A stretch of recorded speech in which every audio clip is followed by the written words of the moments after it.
Assalamualaikum warahmatullahi wabarakatuh.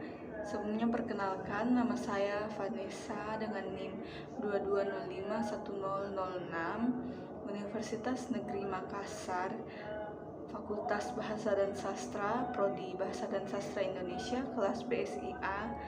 Dalam video ini saya akan menjelaskan tentang novel Siti Nurbaya yang diadaptasi menjadi film.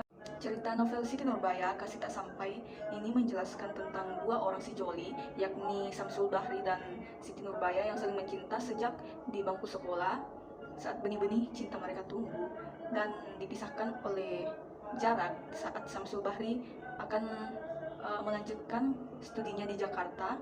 Novel ini berlatar belakang pada lokasi di daerah. Jadi saat ayah Siti Nurbaya jatuh miskin atau ekonomi keluarga Siti Nurbaya krisis, ayah dari Siti Nurbaya meminjam uang atau meminjam modal dari Datuk Maringgi, di mana Datuk Maringgi merupakan rentenir yang kaya tapi terkenal dengan sifatnya yang keji dan kejam, dan meminjamkan uang dengan bunga yang sangat tinggi. Tetapi orang tua dari Siti Nurbaya yang terpaksa sehingga meminjam uang pada Datuk Maringgi. Singkat cerita, si ayah Siti Nurbaya dengan usahanya begitu sangat sukses. Di saat itulah Datuk Maringgi mendengar, lalu iri dan dengki sehingga ia menyuruh orang suruhan dia untuk membakar kios atau usaha dari Sulaiman, ayah Siti Nurbaya, sehingga di saat itu keluarga dari Siti Nurbaya kembali jatuh miskin dan memiliki hutang yang sangat banyak pada Datuk Maringgi sehingga tidak. Dan di saat Datuk Maringgi ingin hendak datang menagih hutang dia ke Sulaiman atau keluarga Siti Nurbaya, ia melihat Siti Nurbaya saat itu dan tertarik dan menawarkan diri untuk ayah Siti Nurbaya untuk menikahi Siti Nurbaya sehingga segala utangnya akan dilunasi. Dan ayah Siti Nurbaya pun tak memiliki pilihan apapun selain menyetujui hal tersebut. Mendengar hal tersebut, Siti Nurbaya sangat bersedih dan kecewa, tapi dia tidak dapat melakukan apa-apa karena ini menyangkut juga tentang orang tua dan keselamatan dari orang tuanya. Jadi saat itu ia mengirimkan kabar yang sangat tidak mengenakan itu kepada kekasihnya ke Jakarta, yakni Syamsul Bahri. Sehingga mendengar itu Syamsul Bahri sangat terkejut.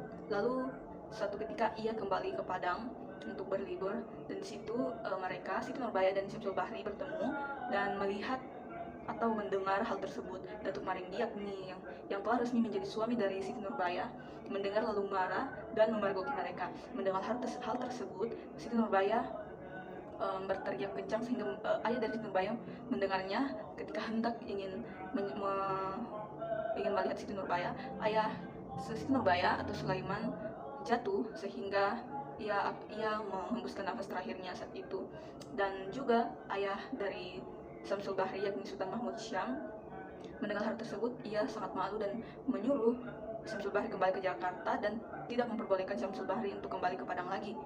Saat itu Siti Nurbaya juga diusir oleh Datuk Maringgi, dan saat mendengar hal tersebut mereka bertemu dan mengupayakan untuk kembali bersama-sama dan hidup di Jakarta. Tetapi mendengar hal tersebut, ia menggerakkan suruhannya lagi, yakni Datuk Maringgi, untuk mencegah mereka. Sehingga singkat ceritanya mereka terpisah kembali. Dan saat lama tidak mendengar kabar dari Siti Nurbaya, Syamsul Bahri dikejutkan bahwa mendengar kabar Siti Nurbaya telah meninggal. Mendengar hal tersebut, Syamsul Bahri sangat putus asa dan ia tidak melanjutkan lagi kuliahnya, lalu masuk ke sekolah militer. Singkat ceritanya, Syamsul Bahri saat pangkatnya sudah menjadi letnan dan mengubah namanya. Suatu ketika ia ditugaskan di Padang. Saat itu Datuk Maringgi membuat masalah yang sangat besar di Padang, dan letnan yang disuruh, yakni Syamsul Bahri, ditugaskan untuk ke Padang untuk menyelesaikan masalah tersebut.